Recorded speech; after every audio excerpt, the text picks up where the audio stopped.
All right, here's a review regarding the Ancel battery tester.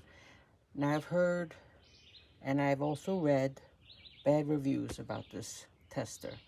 And I'll tell you why there's negative feedback. It's because it's the user's error.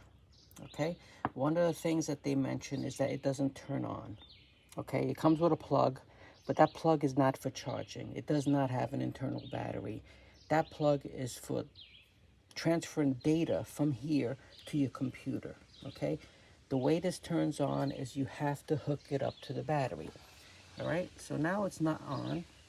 Let's hook it up to the battery. I already got the positive in. Now let's do the negative. Voila, it turned on. Okay, so that's the first thing you got to do. Now, when you test it, it gives you an option. Let's go for the first one, which is a quick test. It's very straightforward. Enter, exit, and the value buttons. So I'm going to enter it. Now, you see what it says? It tells you the amp hours. It normally does not have 45. It's like 80 when you turn it on. It could be something else. But it's not your battery's amperage.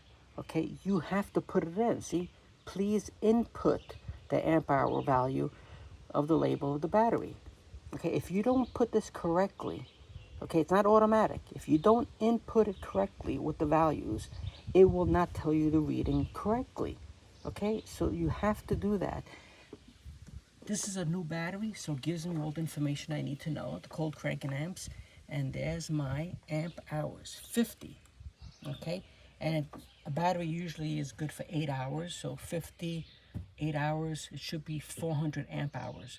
But it wants to know the amp hours, not the total, which is 400, because this doesn't even go up to 400. Okay, so let's put the 50, all right? This is very important, 50. Now you're all set. Okay, you got it hooked up, you got the power, you got the right information in here. Now you can test it. Press enter. Let's see what it says. Remember, this is a new battery. So it's telling me that it's healthy, 100%. It's charged 100%. See? Rated 400 amp hours. Or 400 amps total. Amp hours is 50 per hour. Times 8, you got the 400. So this battery is good. Of course, it's brand new.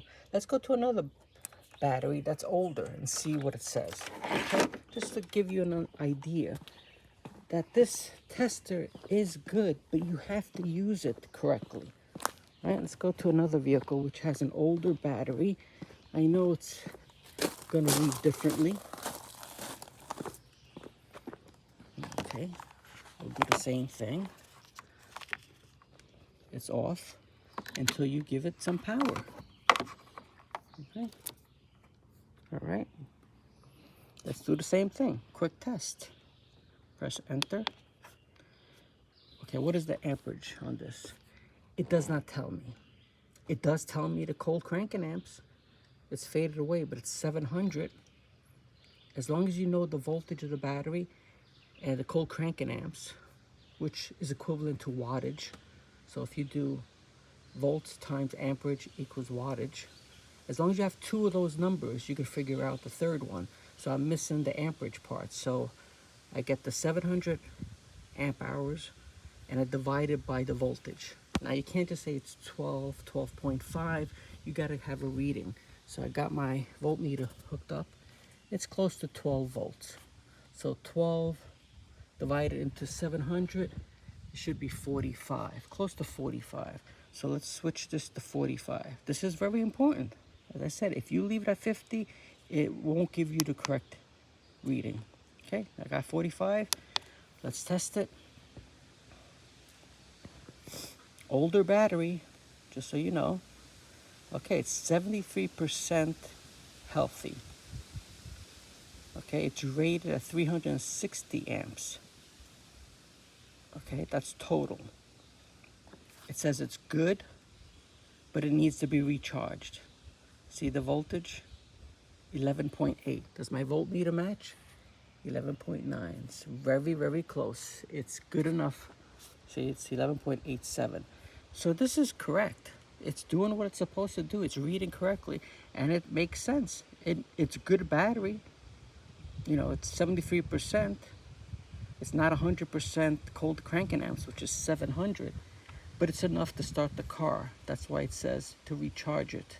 Okay, it's not at its full capacity. All right. The other thing you can do on this tester, if you exit this, you could do other things too. You could check the battery in the vehicle, out of the battery. You can get the waveform. You can retrieve data. That's what that other cable I mentioned that comes with it. So you can download it. You could print it. Let's go to battery in vehicle. Okay. Now we already did the battery test, a quick one, but this is more in depth if you want to go. Then there's the cranking test, which tells you when it has a load, how low the voltage goes, and it'll tell you if it's good or not. Because sometimes it says 12.5 volts, but once you put a load on it, it might drop to 10 volts, so the battery is bad. Charging test, that checks if your alternator is actually charging the battery once it starts up. It should go from 12.5, it should go up to like 14 volts. All right, so this is very useful to have in your vehicle. Okay, it's simple. You don't have to go crazy doing other tests. This will do it all for you. I hope this review helps you to appreciate that this is worth having. Just hook it up correctly to get the correct readings. Thanks for watching.